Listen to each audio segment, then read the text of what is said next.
Voilà ce qui arrive quand tu lis la Bible. Il y avait un petit garçon qui vivait avec son grand-père dans une ferme.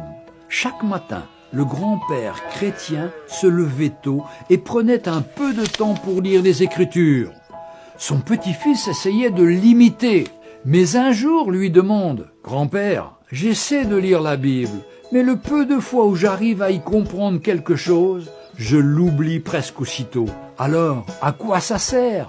Autant que je ne la lise plus. » Le grand-père termine tranquillement de mettre le charbon qu'il tient dans un panier dans le poêle.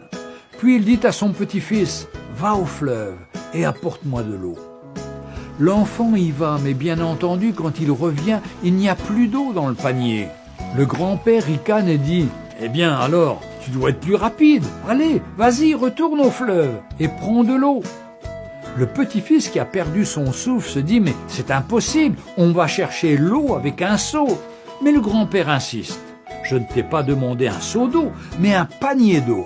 Retourne au fleuve. » Le jeune homme sait qu'il n'y arrivera pas, mais il y va quand même, pour montrer au vieil homme que c'est inutile.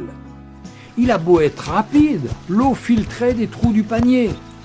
Il revient du fleuve et rapporte le panier vide à son grand-père en disant « Tu vois bien, ça ne sert à rien. »« Tu es sûr ?» dit le grand-père. « Regarde un peu le panier. » L'enfant regarde le panier qui était tout noir à cause du charbon et maintenant parfaitement propre. « Fiston, voilà ce qui arrive quand tu lis la Bible. Tu ne comprends pas tout, tu ne te souviens pas toujours de ce que tu as lu, mais quand tu la lis, c'est à l'intérieur de toi que ça change.